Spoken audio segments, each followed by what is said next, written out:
નમસ્તે વિદ્યાર્થી મિત્રો, એસકે વિદ્યાલયમાં આપનું હાર્દિક સ્વાગત છે। આજે આપણે ધોરણ 12 વિષય અર્થશાસ્ત્રમાં તમારું મેઇન જે ચેપ્ટર છે ભાગીદારી પેઢીનું વાર્ષિક હિસાબ, બરાબર। એમાં આપણે આગળ હવાલા કઈ રીતે નાખવા, ત્યાર પછી પત્રક કઈ રીતે બનાવવા અને એ ખાતા જે બનાવવાના આવે છે એમાં કયા ખાતામાં શેની એન્ટ્રી, તમે કયું ખાતું આપ્યું હોય, તમને શું આપ્યું છે અને એની એન્ટ્રી તમે ક્યાં આપશો, બરાબર, એ બધા જોઈ ગયા। આજે આપણે એ બધી જ વિગતનો ઉપયોગ કરીને દાખલાની ગણતરી કરવાની છે, વાર્ષિક હિસાબ જે તમારે 11 માર્ક માટે પૂછાય છે। તો તમારા પુસ્તકમાં પેજ નંબર 45 ઉપર સૌપ્રથમ પહેલું જ ઉદાહરણ જોવો, કારણ કે તમે વાર્ષિક હિસાબ છે આપણે ધોરણ 11 માં પણ શીખી ગયા છીએ, એટલે વાર્ષિક હિસાબમાં મેઇન ટોપિક શું હોય તો કે હવાલા, બરાબર વિદ્યાર્થી મિત્રો। તો સૌપ્રથમ આપણે હવાલા કેમ છે એ બધું જોઈશું। અહીંયા આપણે જે ઉદાહરણ 1 છે એના માટે જે જરૂરી ખાતા છે, એટલે કે વિદ્યાર્થી મિત્રો આપણને જો વેપાર ખાતું આપી દીધું હોય તો આપણે વેપાર ખાતું બનાવવાનું થતું નથી, નહીતર આપણને જો કોઈ હવાલામાં કોઈ એનો અસર આવતી હોય તો આપણે વેપાર ખાતું ફરજિયાત બનાવવું પડે, બરાબર। એટલે 5 ખાતા મેં અહીંયા દોરી લીધા છે। હવે સૌપ્રથમ એની વિગત જોઈએ તો કે રામ અને શ્યામ 6:4 ના પ્રમાણમાં નફો નુકસાન વેચતા એક પેઢીના ભાગીદારો છે। તારીખ 31/3/17 ના રોજના નીચે આપેલા કાચા સરવૈયા અને હવાલા પરથી પેઢીના વાર્ષિક હિસાબો તૈયાર કરો। જો તમને ઉધાર બાકી અને જમા બાકીનું કાચું સરવૈયું આપ્યું છે, બરાબર, 31/3/17, એટલે વિદ્યાર્થી મિત્રો તમે દાખલો ગણો છો તો ખાસ ધ્યાન આપજો, અંદર જે કાચા સરવૈયાની અંદર જે વિગત આપેલી છે એમાં જો તમે ઘણી બધી વિગતમાં એવું છે કે અંદર તમને છુપા હવાલા આપેલા છે, બરાબર, એટલે ઈ હવાલા પણ આપણે ગણતરી કરવાની છે, બરાબર ને। તો સૌપ્રથમ તમને જે નીચે હવાલા કરીને આપેલું છે એની આપણે ગણતરી કરીએ, કારણ કે જ્યારે તમે પણ દાખલો ગણશો ત્યારે પહેલું તમારું કામ એ થશે કે આપણે સૌપ્રથમ હવાલાની ગણતરી કરીશું, બરાબર। તો પહેલો જ હવાલો તમારો છે કે આખો સ્ટોક ₹45,000 છે, જેની બજાર કિંમત 10% વધુ છે। તો જો વિદ્યાર્થી મિત્રો જ્યારે બજાર કિંમત વધુ હોય તો આપણે આખો સ્ટોકમાં કોઈ પણ ફેરફાર કરવાનો થતો નથી, એટલે કે કોઈ ગણતરી કરવાની થતી નથી, અને જ્યારે તમને બજાર કિંમત ઓછી બતાવે તો આપણે એની ગણતરી કરશું, બરાબર। એટલે ખાસ આપણે ધ્યાન રાખજો, જો વધુ હોય તો તમારો સ્ટોક છે એ એટલો રહેશે, હંમેશા ઓછી રકમ લેવાની છે, બરાબર। તો આખો સ્ટોક આપણે ક્યાં મૂકીએ તો કે જો ખાલી કાચા સરવૈયામાં હોય તો આપણે પાકા સરવૈયામાં મિલકત લેના બાજુ મૂકીએ, અને જો હવાલામાં હોય તો એક એન્ટ્રી એની વેપાર ખાતાની જમા બાજુ આખો સ્ટોક 45,000 અને બીજી એની એન્ટ્રી તો કે પાકા સરવૈયામાં મિલકત લેના બાજુ, જો વિદ્યાર્થી મિત્રો અહીંથી આપણે થોડી મિલકત આવે એટલા માટે આપણે એને નીચે લખીશું આખર સ્ટોક 45,000, બરાબર। ત્યાર પછીનો બીજો વારો છે કે ભાગીદારોની મૂડી પર વાર્ષિક 5% વ્યાજ આપવાનું છે તથા ઉપાડ પર 10% લેખે વ્યાજ વસૂલ કરવાનું છે, બરાબર। તો ભાગીદારોના મૂડી પર હવે જો તો મૂડી આપણે ક્યાં લખીએ તો કે ભાગીદારોના મૂડી ખાતે જો તમને જમા બાકીમાં રામ અને શ્યામ બંનેની મૂડી આપેલી છે તો ઈ આપણી થાય તારીખના ખાનામાં તો કે 1/4/16 બાકી આગળ લાવ્યા, રામની છે 80,000 અને શ્યામની 70,000, બરાબર। હવે શું કીધું છે આપણને તો કે 5% લેખે વ્યાજ મળવાનું છે, તો 8×5 = 40। હવે જો મૂડી પર વ્યાજ આપણે આખરની તારીખે ગણી, એટલે કે 31/3/17 મૂડી પર વ્યાજ 8×5 એટલે કે 4,000 અને 7×5 એટલે કે 3500, તમે આની ગણતરી તમારી પેન્સિલમાં પણ કરી શકો છો। હવે જો આ મૂડી પર વ્યાજ છે એ હવાલો છે, એટલે હવાલાની આપણે બે અસર થાય, તો એક અસર મૂડી ખાતામાં, તો બીજી અસર નફા નુકસાન ફાળવણી ખાતે, તો કે મૂડી પર વ્યાજ રામનું છે 4,000 અને શ્યામનું 3500. બેનો ટોટલ તો કે 7500. ત્યાર પછીનો એમાં જો હજી શું કીધું કે ઉપાડ પર 10% વ્યાજ. તો ઉધાર બાકીમાં જો તમને ઉપાડ બંનેના ઉપાડ આપ્યા રામ અને શ્યામના 18000 અને 16000. ઉપાડ 18000 અને 16000. બરાબર. હવે એ બંનેનું શું ગણવાનું છે તમારે? વ્યાજ. તો ઉપાડ એ આપણો પહેલી તારીખે જ હોય, બરાબર, શરૂઆતમાં જ, અને વ્યાજ આપણે ગણીએ આખરમાં.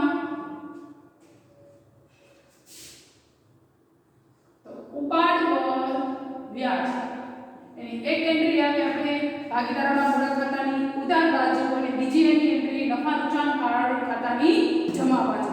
તો ચાલો ઉપાડ પર વ્યાજ કેટલું છે? તો કે 10%. એટલે 18000 માં 10% એટલે 1800 અને 16000 ના 10% એટલે કે 1600.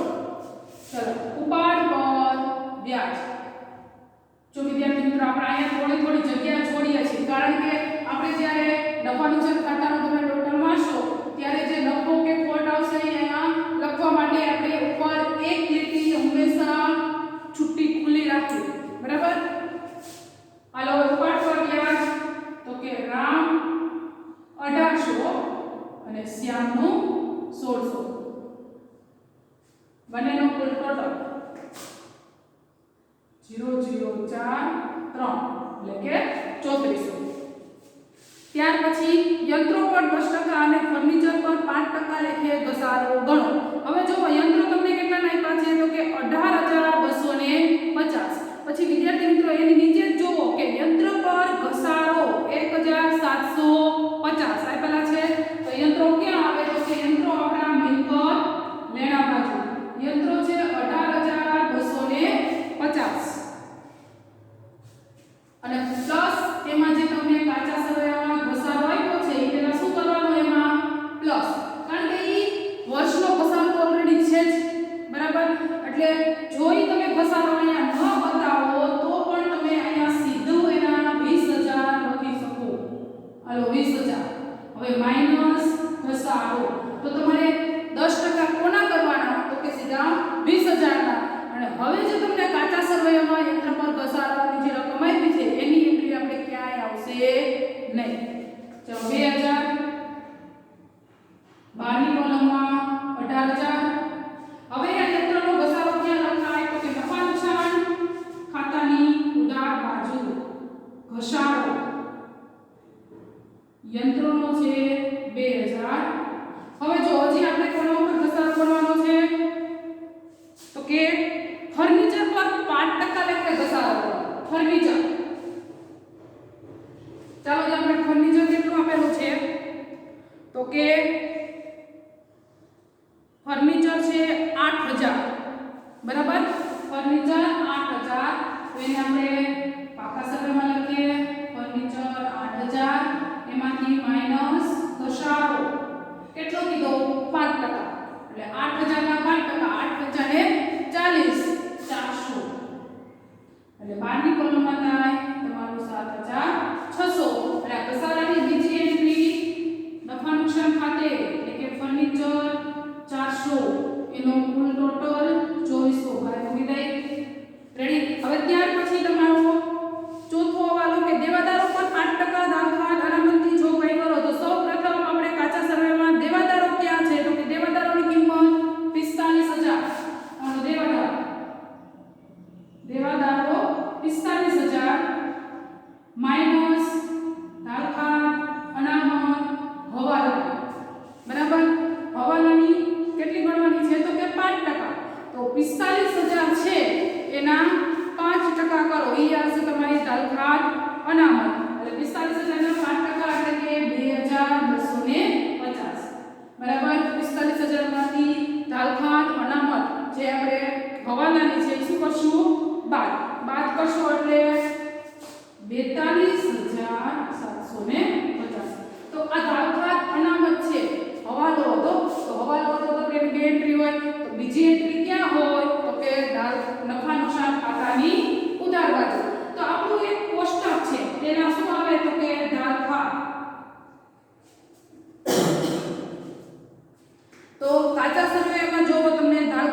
આપેલી છે તો કે કાચા સરવૈયામાં આપણને દાળ-ભાત 400 આપેલી છે બરાબર એમાં પ્લસ દાળ-ભાત અનામત હવાલાની હવે જો દાળ-ભાત ખાલી હવાલાની હોય તો પણ અહીંયા શું થાય પ્લસ બરાબર હવે દાળ-ભાત અનામત હવાલાની કેટલી છે તો કે 2250 પ્લસ કરો બરાબર હવે એમાંથી જો દાળ-ભાત અનામત કાચા સરવૈયાની હોય તો કાચા સરવૈયાની દાળ-ભાત અનામત શું થાય 12 તો કાચા સરવૈયામાં તમને દાળ-ભાત અનામત આપેલી છે 700 તો કે દાળ-ભાત અનામત કાચા સરવૈયાની આમાંથી 700 બાદ કરો બરાબર એટલે કે 1950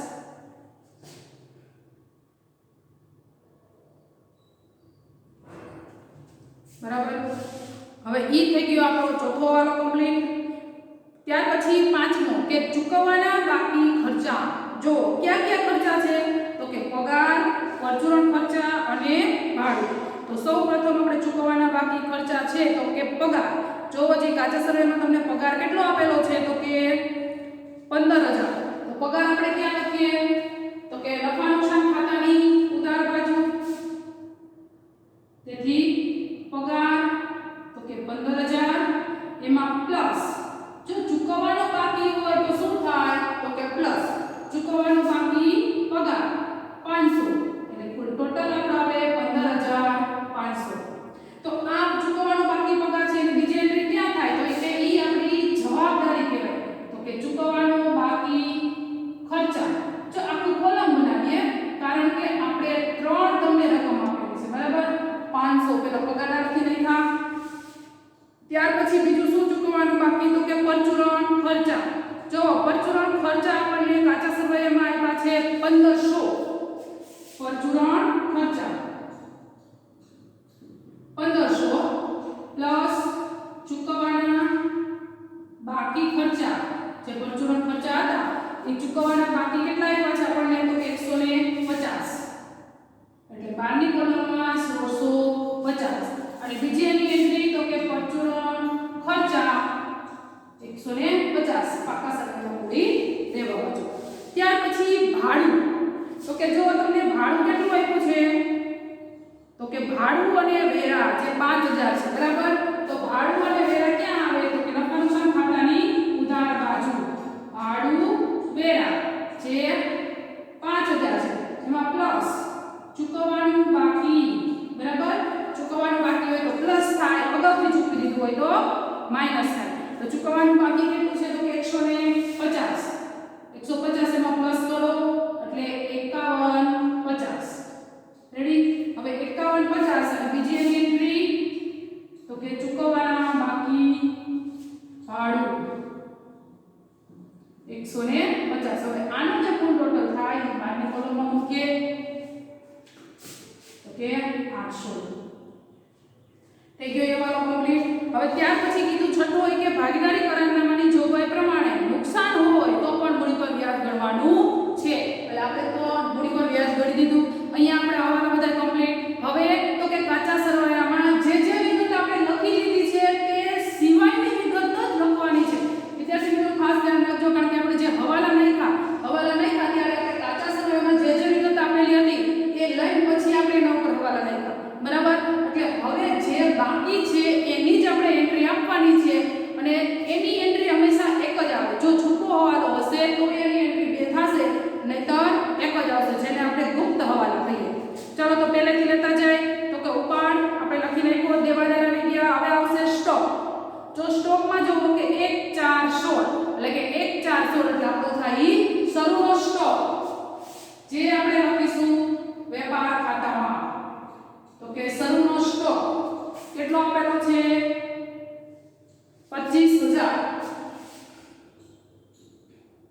બરાબર હવે ત્યાર પછી તો કે વેચાણ માલ પરત હવે જો આ ઉધાર બાકી બાજુ જે વેચાણ માલ પરત હોય એ આપણું શું હોય વેચાણ પરત તો એ કેમાંથી બાદ થાય તો કે વેચાણમાંથી તો તમે જમા બાજુ જોવો વેચાણ આપેલું છે તમને 78150 78150 વેચાણ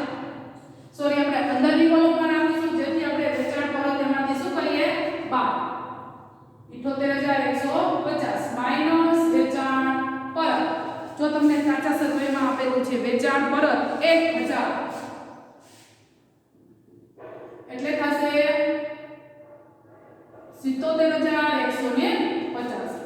ત્યાર પછી રોકડ શિલક. તો રોકડ શિલક ક્યાં આવે તો કે પાકા સરવૈયામાં મિલકત રેણા બાજુ રોકડ શિલક કેટલી આપેલી છે 10,000. ત્યાર પછી છે ખરીદી. તો કે ખરીદી આપણે ક્યાં લખીએ તો કે ખરીદી આવે વેપાર ખાતાની ઉધાર બાજુ. તો ખરીદી કેટલી છે તો કે 60,000 માઈનસ ખરીદ પરત. જો તમને સામેની સાઈડ ખરીદ પરત છે આમાં હંમેશા હવાલો હોય, આ ખરીદ પરત હોય જ છે. એટલા માટે ખાસ વિદ્યાર્થી મિત્રો સીધી ખરીદી બહાર નહીં મૂકતા, એમાંથી ખરીદ પરતને શું કરીએ બાદ. તો ખરીદ પરત તમને આવી છે 1500. તો 60,000 માંથી 1,500 બાદ કરો એટલે મળે તમને 58,500. ત્યાર પછી આપેલ વટાવ. જો આપેલ વટાવ છે એ આપણે ઉધાર થાય બરાબર. આપેલ વટાવ 500. ત્યાર પછી છે દાળખાત. તો કે દાળખાત આપણે લખી નાખી. યંત્રો લખાઈ ગયા, યંત્રો પર ઘસારો એ પણ આવી ગયો, ફર્નિચર પણ આવી ગયું, પરચુરણ ખર્ચાય લખી નાખ્યા. હવે આવે છે ભાડા પટ્ટાનું મકાન. જો ભાડા પટ્ટાનું મકાન એ આપણી મિલકત કહેવાય બરાબર. તો કે ભાડા પટ્ટાનું મકાન એટલે કે મિલકત લેણા બાજુ કેટલું આપેલું છે 7,000. હવે જો 7,000 છે અને બાજુમાં તમને એમ કીધું કે 4 વર્ષ માટે, એટલે આ એક ગુપ્ત હવાલો જેને આપણે છુપો હવાલો કહીએ. તો કે 7,000 છે એને તમારે શું કરવાનું છે તો કે 4 વડે શું કરી નાખો ભાંગી નાખો. જેટલા વર્ષ કીધા હોય એટલા વર્ષ વડે એને શું કરવાનું ભાંગી નાખવાનું. અમુક દાખલા એવા પણ આવશે, આપણે પહેલા એની શરૂની બાકી ગોતવાની થશે ત્યાર પછી આપણે એની ગણતરી કરીશું. તો અહીંયા કઈ આપણને તારીખ આપેલી નથી, એટલા માટે તમારે સીધું એને 4 વડે શું કરવાનું છે ભાંગી નાખો એટલે તમને માંડી વાળે ભાડા પટ્ટો મળે. હવે જો 7,000 ને તમે 4 વડે ભાગશો એટલે તમને મળશે 1,750 જેને આપણે કહીશું માંડી વાળે બરાબર. હવે 7,000 માંથી 1,750 ને શું કરો બાદ એટલે થાય 5,250. હવે જો આ હવાલો, તો હવાલાની બીજી એન્ટ્રી ક્યાં હોય તો કે નફા નુકસાન ખાતામાં ઉધાર બાજુ માંડી વાળે ભાડા પટ્ટો. કેટલા આવ્યા હતા માંડી વાળા તો 1,750. જો વિદ્યાર્થીઓ ખાસ ધ્યાન રાખજો 1,750 ની એન્ટ્રી ત્યાં આવે. હવે ત્યાર પછી આગળ તો કે પાઘડી. તો પાઘડી આપણે શું છે અદ્રશ્ય મિલકત. તો એ ક્યાં લખાય તો કે મિલકત લેણા બાજુ 40,000. પાઘડી 40,000. ત્યાર પછી વેપાર ખર્ચ. જો વેપાર ખર્ચ છે, વેપાર ખાતે નથી બરાબર. તો વેપાર ખર્ચ છે એક પ્રકારનો ખર્ચ છે જે આપણે આવે નફા નુકસાન ખાતાની ઉધાર બાજુ વેપાર ખર્ચ.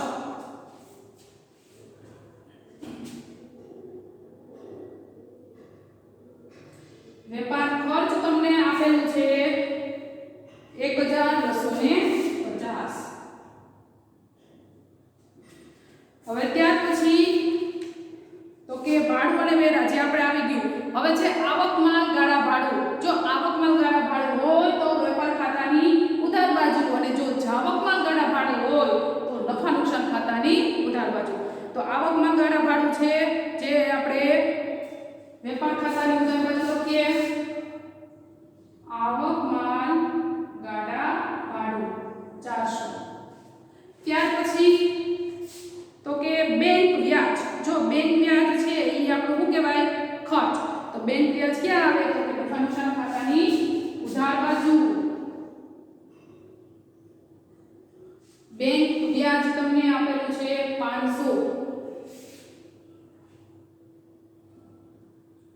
ત્યાર પછી છે વીમા પ્રીમિયમ. તો વીમા પ્રીમિયમ પણ ક્યાં આવે ખાતાની ઉધાર બાજુ વીમા પ્રીમિયમ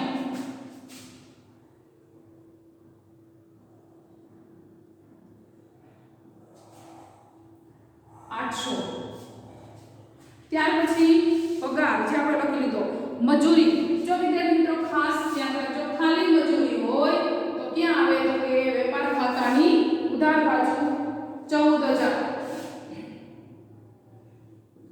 ત્યાર પછી છે અગાઉથી ચૂકવેલ વીમો જો અગાઉથી ચૂકવેલ વીમો એટલે અગાઉ છે કે મળવાનો બાકી છે ચૂકવવાના બાકી ખર્ચા એવું જ્યારે વિગત આપી હોય ત્યારે અહીં હંમેશા આપણે પાકા સરવૈયામાં લખશું તો અગાઉથી ચૂકવેલ વીમો છે બરાબર તો એ ક્યાં આવે તો આપણે મિલકત કહેવાય તો કે અગાઉથી ચૂકવેલ વીમો 200 રૂપિયા તો મિલકત લેણા બાજુ લખીએ બરાબર. ત્યાર પછી જમા સાઈડ વિગત જોવો તો મૂડી આપણે લખી નાખી લેણદારો તો કે લેણદારો કેટલાના છે 35000 લેણદારો 35000. જો આપણે હવે ઉપર જે વિગત જોઈ છે એમાં પણ ભરતા જઈએ. ત્યાર પછી ખરીદ માલ પરત આવી ગયું બેંક ઓવરડ્રાફ્ટ 1500 બેંક ઓવરડ્રાફ્ટ 1500. ત્યાર પછી છે વેચાણ જે આપણે લખી નાખ્યું તાલખાત અનામત એની પણ આપણે એન્ટ્રી આપી દીધી. મજૂરીના બાકી દેવા જો બાકી દેવા છે બાકી છે તો ત્યાં જ લખો જે આપણી જવાબદારી કહેવાય બરાબર. મજૂરીના બાકી દેવા કેટલા છે 1000. ત્યાર પછી ગીતાની 8%ની લોન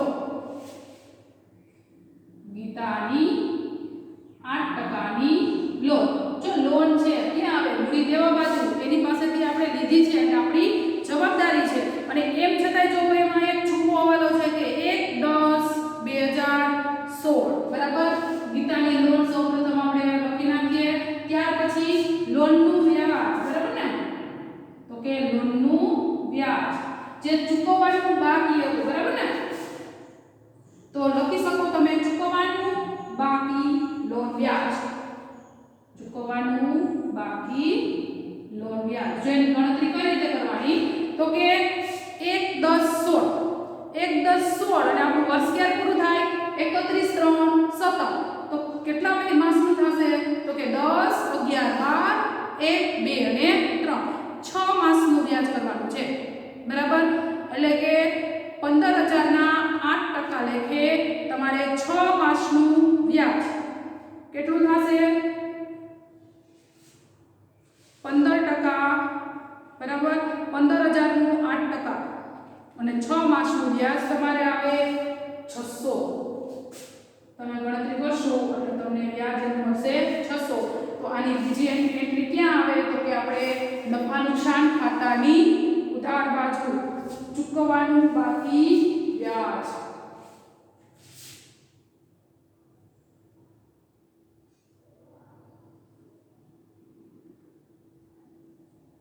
600.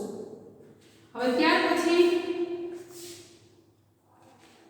હવે દેવી હુંડી તો દેવી હુંડી ક્યાં આવે તો કે જ્યાં તમે લેતા લેખા છે ત્યાં તમારી શું હોય દેવી હુંડી તો કે દેવી હુંડી કેટલી આવી છે તમને 200. હાલો વિદ્યાર્થી મિત્રો ટોટલી એન્ટ્રી આપણે આપી દીધી. હવે આપણે શું કરશું તો કે બાકી કાઢીશું. સૌપ્રથમ આપણે વેપાર ખાતાની બાકી કાઢવાની છે એટલે કે વેપાર ખાતાનો તમારે ટોટલ મારવાનો છે. તો જો વેપાર ખાતામાં આપણે આ બાજુ બધું ટોટલ દેખાય છે તો સૌપ્રથમ પહેલા જમો બાજુનો ટોટલ મારો બરાબર. અને એ ટોટલ પછી ખાસ બે લાઈન કરવી છે ખાસ ધ્યાન રાખજો એટલે કે 77150 અને 45000 બંનેને પ્લસ કરો એટલે તમને મળે 1,22,150. હવે એટલું જ આપણે આ બાજુ થવું જોઈએ 1,22,150. બંને બાજુનો ટોટલ શું થવો જોઈએ સરખો. હવે જે ઘટતી રકમ નીકળે એ તમારો શું થશે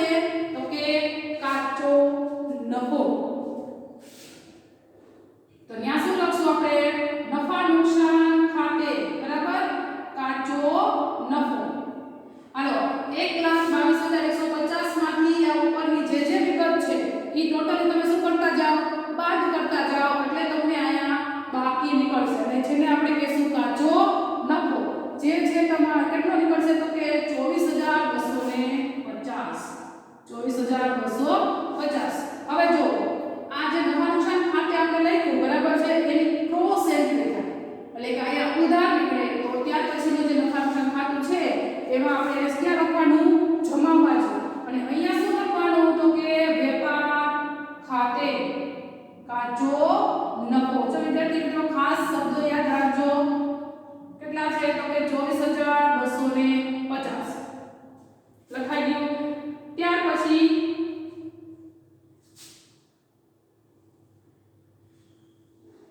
નફા નુકસાન ખાતાની જવાબ ટોટલ મારો નફા નુકસાન ખાતાનો આપણે બાકી કાઢો બરાબર.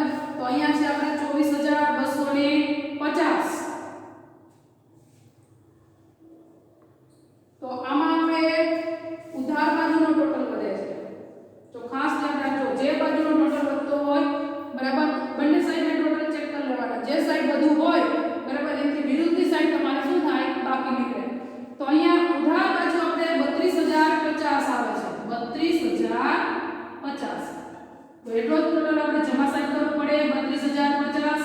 તો 32050 કરવા જે ઘટતી રકમ છે એને લઈ જઈએ આપણે નફા નુકસાન ફાળવણી ખાતે જેને કહેશું આપણે ચોખ્ખી ખોટ. જો જમા બાજુ નીકળે તો ખોટ ઉધાર બાજુ નીકળે તો નફો. તો ચોખ્ખી ખોટ કેટલી આવે તો કે 7800. ચાલો આપણે એને ક્યાં લઈ જઈએ તો કે નફા નુકસાન ફાળવણી ખાતે. જો અહીંયા જમા બાજુ નીકળી તો આપણે ક્યાં લખશું ઉધાર બાજુ તો કે નફા નુકસાન ખાતે ચોખ્ખી ખોટ 7800.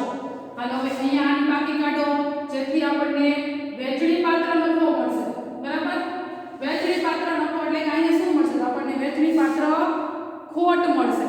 કારણ કે દેખતા અહીંયા જો તમને સરવાળો આ સાઈડનો આપણે શું છે વધુ છે તો ઈ સાઈડનો ટોટલ આપણો થશે 15300 બરાબર. તો અહીંયા આપણે 15300 કરવા માટે જે ખોટે છે એ છે આપણી વેચણી પાત્ર ખોટ.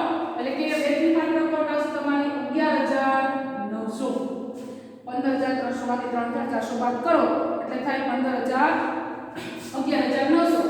હવે જેને કહેશું આપણે વેચણી પાત્ર ખોટ. ઈ કોને તો કે રામ અને શ્યામને એના નફા નુકસાનના પ્રમાણમાં વેચવાના. ક્યાં નફા નુકસાનનું પ્રમાણ. તો નફા નુકસાનનું પ્રમાણ આપણે જ્યારે દાખલાની શરૂઆત કરી ત્યાં જ તમને આપેલું છે 6/4 બરાબર. હવે તમને જેમમાં કઈ રીતેની ગણતરી કરવી એ પણ આવડી ગયું છે. એટલે કે 11900 જે આપણે ખોટ આવી છે એનું રામને 6 પ્રમાણે એટલે કે 6/10 ભાગે કેટલી આવે તો કે 6/10 ભાગે રામને આવે 7140 જ્યારે શ્યામને આવે 4760. આની એન્ટ્રી આપણે ક્યાં આપીશું તો કે જો નફો હોય તો જમા કરો, જો ખોટ છે તો ઉધાર બરાબર છે. નફો હોય તો જમા કરીએ પણ ખોટ છે તો શું કરવાની છે ઉધાર. અને ખોટ હંમેશા ક્યાંની હોય તો કે આખરની હોય તો કે નફા નુકસાન ફાળવણી ખાતે બરાબર ને. વેચણી પાત્ર ખોટ જે છે તો રામની છે 7140 અને શ્યામની છે 4760. હાલો હવે અહીંયા આપણે આની બાકી કાઢીએ જેથી તમને બાકી મળે બરાબર. હવે અહીંયા તો કે મૂડી ખાતામાં એની ટોટલ મારો એટલે કે જમા સાઈડનો ટોટલ તમારે વધુ આવે છે બરાબર. પેલા રામનો મારો એનો થશે 84000 અને શ્યામનો 73500.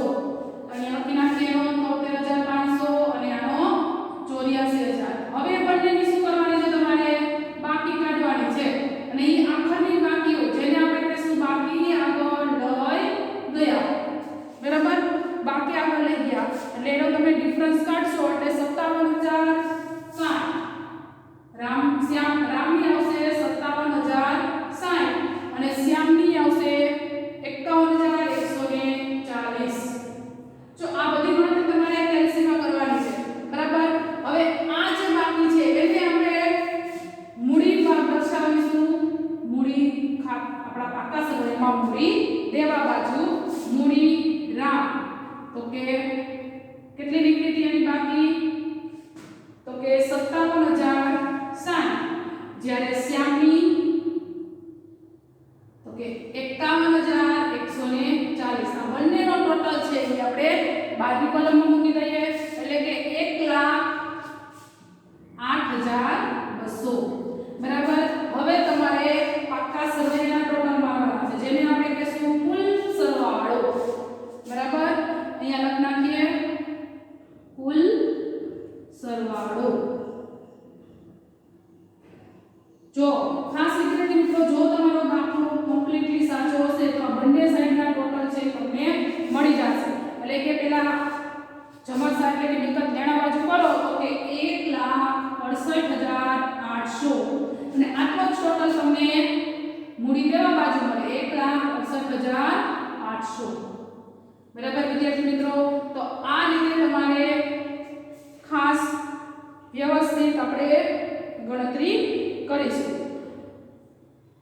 તમે પહેલું ખાસ ધ્યાન રાખજો કે આપણે સૌપ્રથમ શરૂઆત ક્યાંથી કરવાની છે તો કે હવાલાથી. અને હવાલા જ્યારે લખાઈ જાય ત્યાર પછી આપણે જે કાચા સરવાળામાં વિગત આપેલી છે એ વિગત લખીશું.